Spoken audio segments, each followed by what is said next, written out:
My line is going to be, can you apply sunscreen on my back? That's my intro. Hey guys, before we get started with Pickle Heads today, I need somebody to put some lotion on my back. Are we okay with that? And then my front too, probably.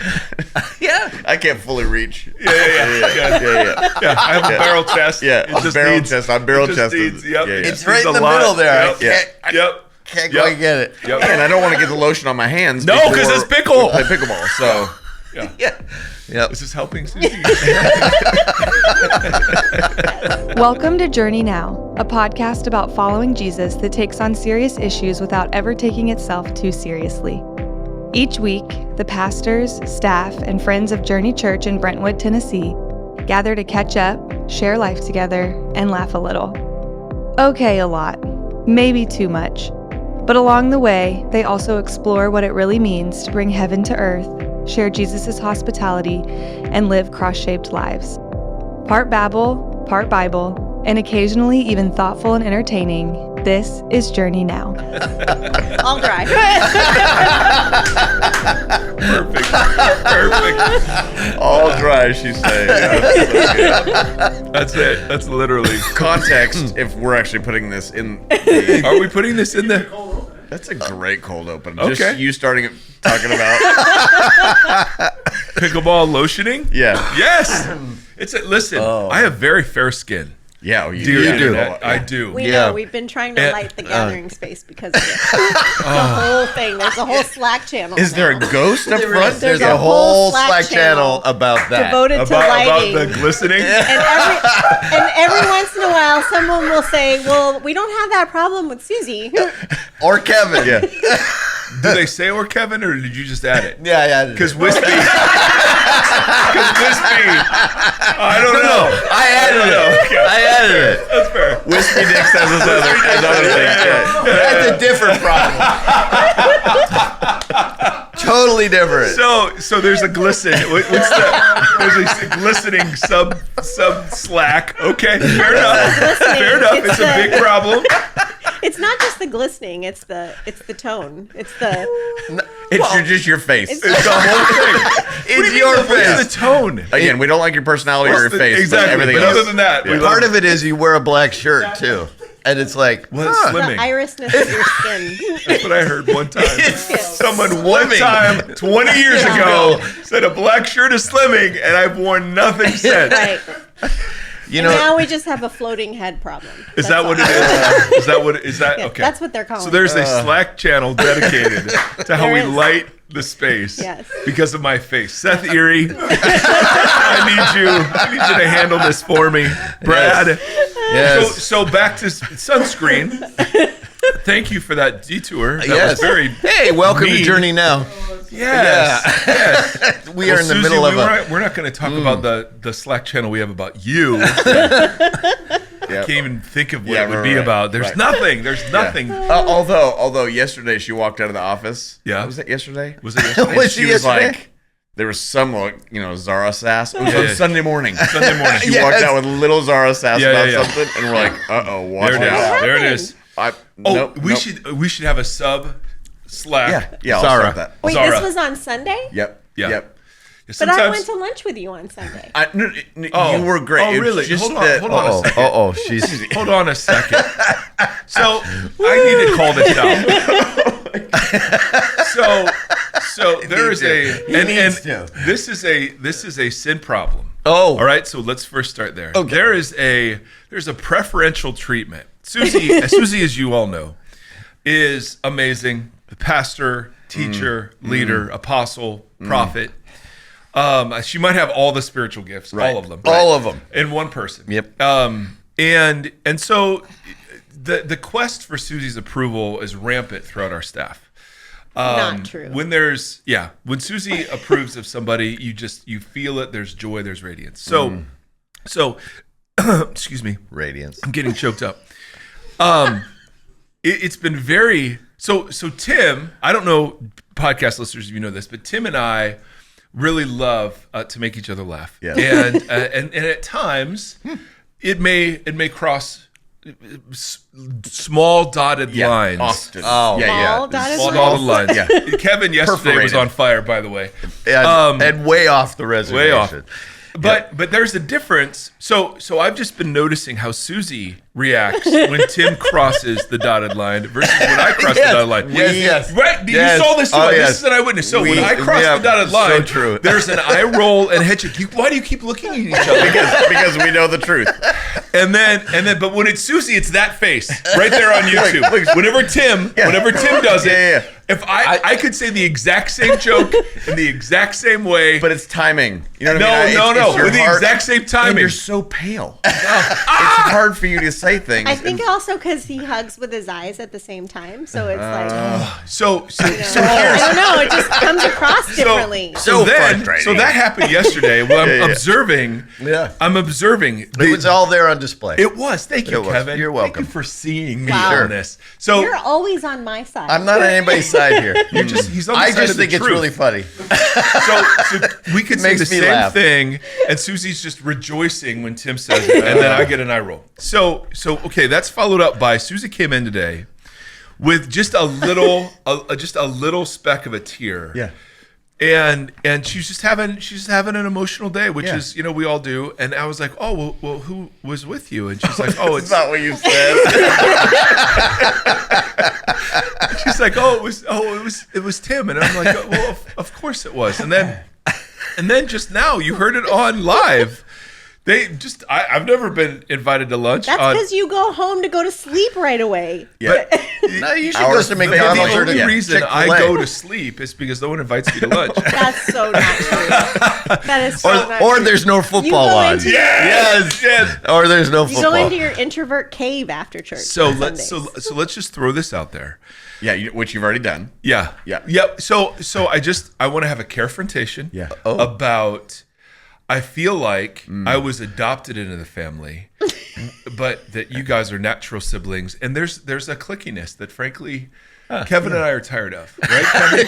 Sure. Well, Okay. I'm also not in. You guys keep score of whether my jokes are good or bad at our meetings. Yes. Like You- yesterday was I had 4 good ones In a row. and 10 In bad a row. ones. Yeah. Yeah. So- It started slow. I feel like but this is a you got family there. counseling session. Maybe Yeah. we should call Yeah. Dave Verhagen. Yeah, but he would love this. All I want. All All I want is No. just I want hugged with eyes. That's all. Gosh. No one ever hugged me with their eyes. And so when you as a guys look child? at each other as a child, it still Brad. doesn't happen. Brad, you know this. We never got hugged with eyes. All right. So welcome to Journey Now. If looks Yeah. could kill, though. Yes. Suzie had a hard morning, and you came in, and you're like, Let's make her laugh. yeah. She said, I need you to make me laugh. Yeah. So Which hence, you do all hence the time. you began After. the lotion. Put the lotion on the best. The lotion. Well, we have so Tim and I. It's well known. Tim and I have introduced pickleball to Nashville, Tennessee. Yes, you have. And Yes. Which the is number amazing. the number of people that have joined, Yeah. Exponential. Exponential. Tim, Off of the mark. course, Yep. had repetitive injuries to his elbow Oh, and okay. some sort of Yes. weenus. What is it called? It's near the weenus. Yes, on the elbow. Yes, but it's really called a weenus too. By the way. Yes. That's true. See, Yes. Suzie, no reaction. But if Tim said it, see, that would be it. We're seeing this play out. Dave Verhagen, where are you? Dad, why don't you love me? Why didn't you hug me with your eyes? All right, so all that is to say, a buddy of mine showed up at a Pickleheads. Okay, yeah. Pickleheads is an app for Oh pickleball my gosh. players. Oh, we're gonna talk go about here? this? Well, it's for the lotion. No. Okay, we're cutting Cut that. it before it Okay. All right, that's fine. Never let it be said I don't have a filter. I have 3 of them right here. Okay, I won't tell that story. Oh, that's funny. We were in Ephesians this last weekend. Your buddy had to be Yeah. dying. So the story will not be told was told yesterday. Yes. Tim loved it. Yes. Suzie. This right here is my favorite. Yeah. With Kevin, this is why you watch the YouTube. I was going all the way. Yeah. Because it gave context to the lotion story. I don't want the context. But We don't need it. I just want you talking about people lotioning your back. That's And all. your foot. That's where it started because Suzie needed it. Always Needed a little my laughter. fault. It is. Suzie was sweating with her eyes, and it just reminded me of the fact that I have fair skin, and then a Slack channel, and then here we go. So Kevin's back. Wow. Oh my, Kevin's crying. Kevin cried. He goes, I'm still imagining your friend going, Yeah. This is a weird Yep, no details are going to be given right now. None. All that is to say, figured out like nope, it took him a little bit to figure it out. We lost Kevin completely. He's been close to the lost. Yeah. This is the lost. That's Amazing. really funny. he go. Here you go. So we talked about God's will. Yes. And we talked about We did. liberating the time. Yes. From Ephesians, Seth. Ephesians. But one of the really interesting things happened in our second service, and we didn't post this because I didn't want to violate the tenderness of the Sacredness. conversation. Interesting. But there was a young woman who, through a series of questions, just got to the point where she was saying, I don't know if you take the issue of hell away, why I don't know that there's anything then compelling about following this Jesus. And I think we've all heard variations of this from people, correct? Yeah. Oh, most definitely. And it speaks to a number of realities that we've hit over the course of months on this here high quality podcast. Kevin is he's about 5 minutes behind us. Yeah, I'll get there. He's gonna. I'll get there. Yeah. We're good. Keep going. Yeah. Well, I can show you the picture my buddy sent me. Now I'm 10 minutes. Just in the back.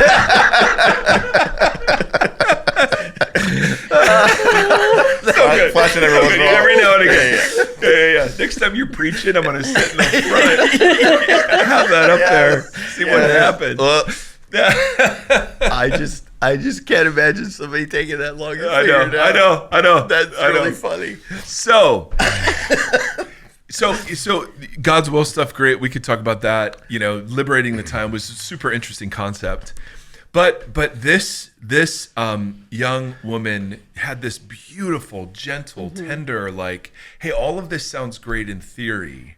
Yeah. But I don't know that I can trust it. And then we kind of spent a little time there, and then she came back with, but aren't you scared of hell? If we mess this up, aren't you scared of hell? And then there was a response, and then it was again, I'm not sure if you take hell away, that there's a compelling reason. And I thought, that's an interesting topic for us. Let's assume for a second, and this is, we've said this before, but let's assume everyone goes to new creation after they die. Everybody, the worst of the worst, the best of the best, however it works, everyone goes to new creation. Even if you've never heard about Jesus, even if you hate Jesus, even in whatever. The question that I thought it would be interesting for us to wrestle with is there any compelling reason, if you take all that away, to follow Jesus now?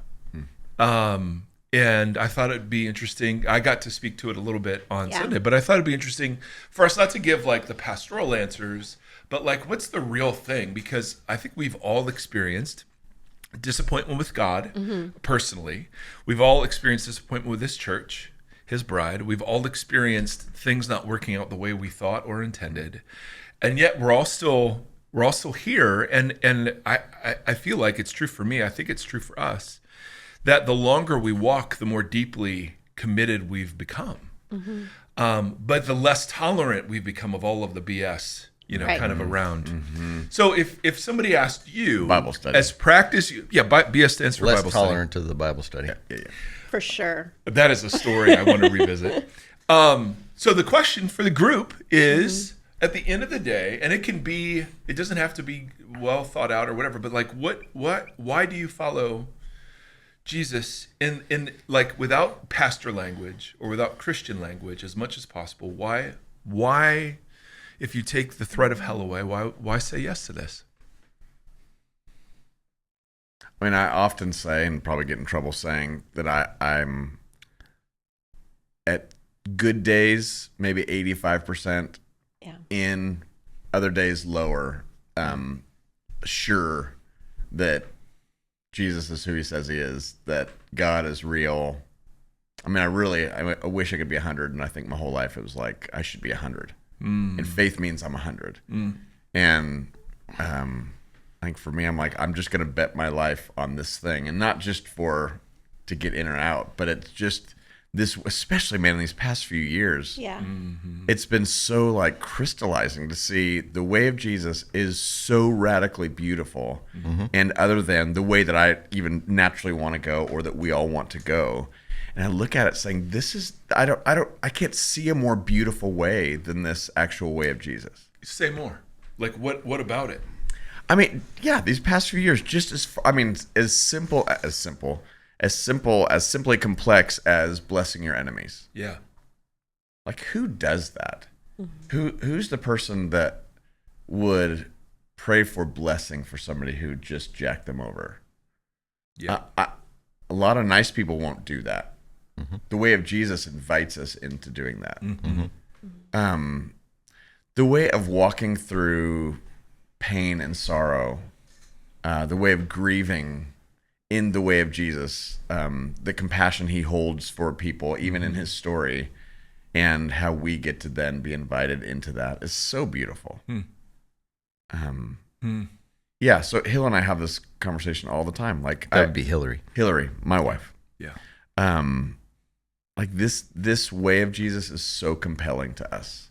It's so compelling. Even, we talked to our kids about that. Like, this is, I more talk about that with my kids than them doing quiet times. You know, that's how I was introduced to it. And I never really saw that this way was that beautiful and different and powerful growing up. And I think it's just been, even since we've all been in this thing together, how much I've grown in saying I'm all in, even if God wasn't even real, which sounds so heretical and crazy. I go, this is so beautiful. I want to be that. So that's huge. And I also, Mike, we were just talking about this the other day, that I have a friend who somebody should do a movie about it. He's really spiritual. He's like, his parents are mystics, but everybody you talk to around this guy says he's the most like Jesus they know. Yeah. But he's not explicitly a Christian. No, he really is a big fan of Jesus, and Buddha and all these different people, but he looks more like Jesus than most Jesus people I know. And now all this time that I'm getting to spend with him, I'm like, it's true. Like, it's crazy. That's amazing. And I'm just curious how that all works. Yeah. As well. But anyways, that for me is my answer. That's good. That's good. Thank you, Tim. Yeah. How about you guys? It's been a paradigm shift for me throughout my life, because I was raised in an environment where I was supposed to be afraid. I was told explicitly that God was mad at me, angry with me. Yeah. Yep. All the time. That's where it starts. And I gave him good reason. Apparently, as I was told many times. And with that came this fear. So fear became the driving primary relational energy between me and God. And so as I got older and was confronted with that by my older brother, he was instrumental in explaining to me what grace actually looked like, and as well as a number of other people. But with that still came this, I got to hold on to that fear.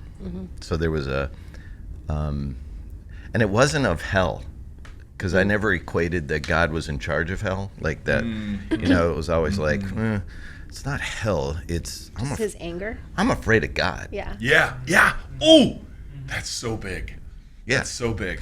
Yes. And Wow. and it was like, this can't be right. But yet it is, because it's my experience, right? So I kind of, and so I was in a relationship with God, much like I was in a relationship with my father. As most of us are. Yeah. and living in fear of my father, quite honestly, kept me from doing a lot of things I would have otherwise done. Not of God, but of my dad. And so I kind of took the same posture with God. So it wasn't I'm afraid of burning in hell. No. I was afraid of, man, if he can sentence me to hell, what could he really do to me? That's such an interesting distinction. It was yeah.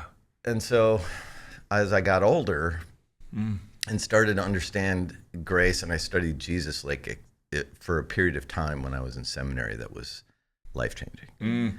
It was like, okay, the posture of Jesus towards people isn't that, and then realizing that he's the exact representation of God. So I had to do a full theological shift, a full thinking shift, and also a full relational shift. I would say it took me about 10 years to make that shift.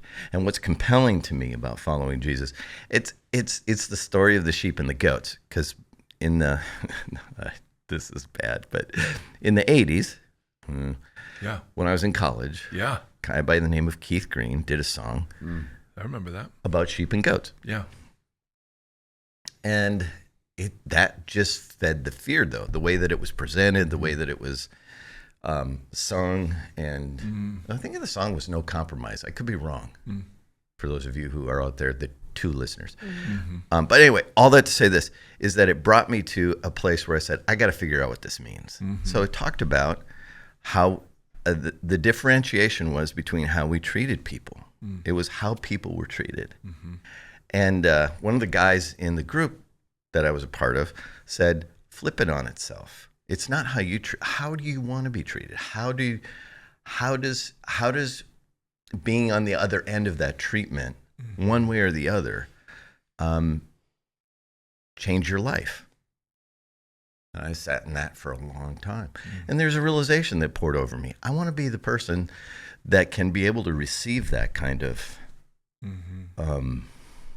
treatment from others, as well as be able to deliver it. And then I began to see the community piece of it and the elevation. I want to be a part of a group of people like that. And I sought that for a long time. And not until I was a pastor for over 10, 15 years did I stumble into it. Then I was trying to hold on to it. That's the hard part.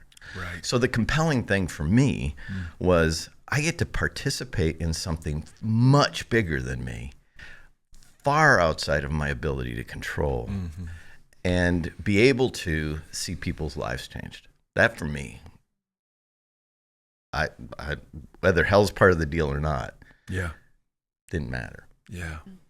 Anyway. Not so good. That's exactly. That's it. That's it. That's the stuff. What about you, Suze? I think for me, like when I think back to what I received initially as a Christian was a lot of like right and wrong, making sure you think about things correctly, and truth being truth and a certain thing, and if you have enough faith, and if something goes wrong, you should just pray about it, and like all of that. And I think there's a lot of value in all of that, but it just didn't leave it for me. It didn't leave room for imagination, because every time my imagination would start to, go, I was met with some sort of resistance of like, no, you can't do that. You can't think that way. You can't, So I don't know when it was, but at some point I felt like I was given the freedom to say that only 85% of me thinks it's true, Yeah. Actually, I do know. I had a mentor for a while that I actually met through an SBC event. And this was when I was still living in California. SBC is? Southern Baptist Convention. Yep. And I wasn't even going to a Southern Baptist church, but our paths crossed, and she was awesome. But she's the one who taught me that faith, in order for faith to actually be faith, it has to have doubt. Like you can't have faith without doubt, by definition. Right. And so that was just really eye-opening to me. And once I was given permission to feel that, that changed how I approached everything, Yeah. Because I wasn't concerned. I became less and less concerned about being right, and more interested in what it means to be faithful, and what Jesus was actually like, and what he is like, and what it means to follow him. And so along with that came this shift of not just not yet, but already. And so the being able to focus on the already has also really changed my perspective of Jesus. So it's a lot of like what you were saying, Tim, like in the last few years, like learning what it is to actually bless those who are considered enemies to you, and being able to be with people in their suffering without feeling the responsibility to do anything about it, but to just be with them and to care for them, and just having all that space, I guess, and recognizing what's mine to do and what's not mine to do has made the way I see Jesus totally different. And therefore I'm so much more drawn to him, just because he lived his life on earth so beautifully and so openly and so invitationally, and I think even more so in the last 10 years here, like just being given the permission to have an imagination, and there's nothing wrong with that can lead you to some really deep places with Jesus. But anyway, so yeah, I think just being able to focus on Jesus being the full representation of God, and the way he was like that in the flesh, and how he interacted with people, and how he cared about people, all kinds of people. And yeah, I mean, it's like what you said on Sunday, Mike, like, I want to be like that. Like that's what I want to be like. And, if it's all not true, which there have been moments like where I've sat there and thought, oh God, just please let it all be true. It's still good. And I've not found anything else that is more compelling and more beautiful. So, yeah. Cool. That's Michael? so good. Man, you guys are, I mean, there's so much I'm thinking about, because the confidence I have that the Jesus God story is true is 100%. The confidence that I've understood it rightly is much less. Yeah. So I don't ever doubt God's there, Jesus there, but I doubt the ability to perceive it well. Yeah. You know what I mean? For me, man, everything you guys have said so resonates. One thing is, because I love ideas and concepts, the Christian story makes sense of my world, even if I wasn't raised in it. I mean, the creation, fall, redemption, restoration story, that's at the core of all the hero stories. That's at the core of like every story ever told. And the reality of sin is a lived and inhabited reality, as well as my protests against it, which suppose that we were made for more. So there's an intellectual part where I just find the explanatory power of a God-bathed world. It makes sense, even with evil and all the things. But there's an emotional component that has been the part that has probably been the richest part. And that's just been, there have to be, I don't know, dozens and dozens of different stories, encounters, coincidences, things that have happened that are so beyond the realm of this, you know, I mean, I'm all for coincidence. I think random things happen. Great. But you start adding you've those seen too up. much. Yeah, both good and bad. Yeah, totally. I've seen the wrath of God up close when he hands you over. I've seen the grace of God up close when he interrupts. I've seen the goodness of God in the sense of he won't override my image bearing, but he will arrange for environments that make it easier to image rather than to not. I mean, I've just seen it. I've seen spiritual forces at work. I've seen his provision and faithfulness. I'm like, and I just don't have any other bucket. Coincidence isn't a big enough bucket for all of that.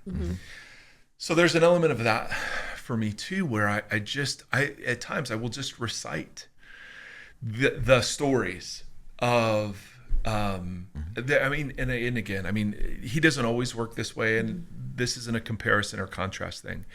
It's just that I didn't realize how much I needed the emotional encounter with God, beyond just the, hey, oh yeah, this makes sense. Because I'm totally compelled by Jesus, just like you guys. Like, I believe the human soul runs better on forgiveness than grudge keeping. For sure. It just does. It's just a better way to be human. Yeah. Even if you took all the deity out of it, Jesus is a phenomenal example of the kind of humanity that we should emulate.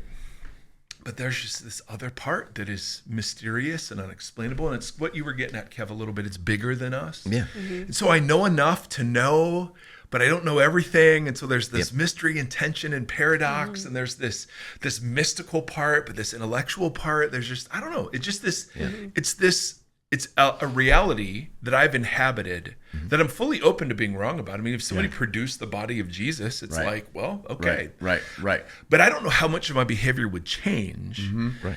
You know what I mean? Yeah. I would abandon the doctrine for sure, but my behavior, I kind of like. Yeah. It's a good way to live. Exactly. Yeah. So when this sweet woman asked this question, you know, so many of the things that we, kind of try to overcome is the fear-based, guilt-based, shame-based religiousness that we all were kind of bathed in. And it's not like there's some perfect, undiluted, unfiltered system of Christianity out there that now we've found and everybody else. But it's taken some work to overcome, to encounter Jesus like we're describing. And so I think there's just a lot of sympathy. There's part of what I would like to say, and I have said this to people. As I said earlier, I kind of equated this. I had this weird relationship with my dad, where I lived in fear of my dad, and I wanted in so many ways, and I couldn't have quantified it when I was younger. I eventually did when I was older. I said to him, if I didn't have to live in fear of your wrath, we would have had a much richer relationship. How old were you when you were able to say that? 32. Yeah. I was 32. How'd that go? Yeah. What was his response? He cried. Yeah. I said, I lived in fear of your wrath. Oh, man. And I said, and it was, we had moments of reconciliation. We had forgiveness. We had a lot of things. He died really young. Yeah. But in that was a moment of, I realized in that moment, I'm applying the same thing to God. As I live in the fear of his wrath, hell, or whatever it might be about God, it was minimizing my willingness to step into a relationship with him that was deeper, based in a place that was totally different than you have to be in relationship with me if you want my goodness. That's it. Otherwise, you get my wrath. That's right. It's not binary. Right. Yeah. I always thought it was binary. Sure. And it's just not. It's just not. Anyway, sorry, I interrupted you, but I think that's so good. that is a piece of me moving away from a hellbound. Yeah. I want everybody to experience that relationship. I don't want them to experience That's right. Your ticket out of hell is Jesus relationship, because it's so shallow. That's it. That's the word. It's not just it's just an odd relationship. Yeah. And I never wanted that relationship to be that way with my earthly father, because it could have been so much richer. But Yeah. anyway, I don't know if that helps kind of clarify. No, it does. And I think what you're pointing out is the connections that we have. So the natural question next is, okay, so how do I grow out of a fear-based relationship with God? Right. One of the things you're saying is to look for all of the ways that fear-basedness rooted itself in you before you may have even been conscious. Right, for sure. So whether it's family of origin or messages from coaches or friends or whatever, like we're internalizing and attaching or not attaching before we're even aware. Yeah. And so that was massive work, massive work. And then the great irony, Kev, Yeah. is what a great father and pastor yeah. you are. So that's For sure. so that's the boomerang. Right. When it's not just that you encounter Christ as he is, but in that process, you become healed and embody the very thing that you were, terrified of. Right. Which is amazing. And that was born out of, I don't want my kids to experience that. Exactly. Right. Exactly. So any other just like non-pastoral exhortations about like one of the things I heard in all of our stories is just the beauty of Jesus. Yeah. One of the things that helped me do what you just said about like coming away from all that fear and stuff is I read it, I don't remember which one it was, but it was a book by Margaret Feinberg. And she was talking about how if you talk to people who aren't necessarily identifying as Christians, they would say all kinds of things that they think and feel about Christians and the church and everything. But if you ask people what they love about Jesus, it's a very different conversation.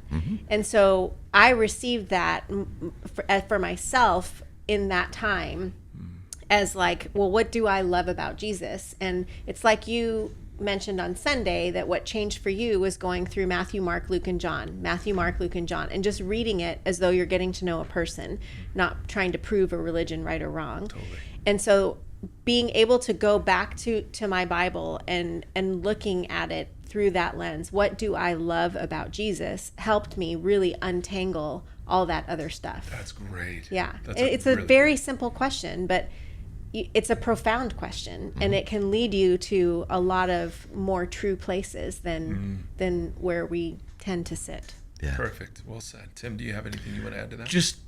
I was thinking of the fruit that comes from the Spirit being such an evidence and a compelling invitation for me. Yeah. As just Tim, but even as a community, like these people would look like this. And I was thinking just about joy and through my hard stuff that I go through and have gone through. And part of the faith is saying I'm in, whether I'm 100% on this or not. I'm all into this. And the way as I lean into contentment, as Kevin has helped me with, and surrendering to something bigger, the bigger story, there's just so much joy on the other side of that I am so thankful for. Like my addiction to worry is no longer. Yeah. Like that's huge. Yeah, that's That huge. is huge. And that's an addiction that I've, through this lens of Jesus and surrendering things, but even walking with contentment either way. Yeah. It's like, what a great way to live. Like I'm so thankful for joy, just joy itself, which that is something I thank Jesus for all the time. Yeah. That's awesome. That is awesome. There's a story in I don't remember which of the Chronicles of Narnia books, but it's Lucy, the youngest of 4 siblings, who these siblings find themselves in this magical land of Narnia. Animals can talk under the enslavement of a white witch, but there is a lion, Aslan, that is on the loose. And Lucy, I think it's second or third book, Lucy sees Aslan for the first time in the book since she's seen him last. And she says something like, "Aslan, you're bigger."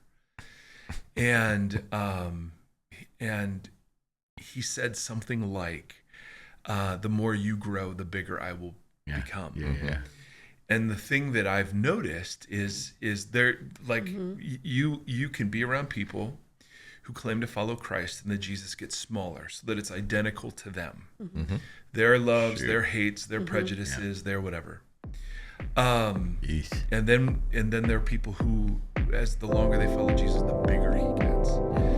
And to surround those people who can see even when you can't see, to surround yourself with those kinds of people is such an important thing. Yeah. So anyway, Brad, Seth, Yep. Thanks for hanging in there with us. Thanks for listening to this episode of Journey Now.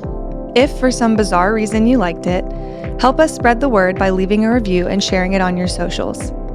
Journey Now is a production of Journey Church in Brentwood, Tennessee. Edwin Rivera III produces the show and fixes all the guest slurping, gum chewing, coughing, and other annoying sounds. Randy Hansen provides technical assistance even though he denies it. Grant Opperman edits Journey Now and intervenes when necessary to tell the crew that you can't say that. Special shout out to dear listener Brad Erie and dear YouTube watcher Seth Erie. If there's anyone else who makes it through each week, we're so sorry, and thanks to you too.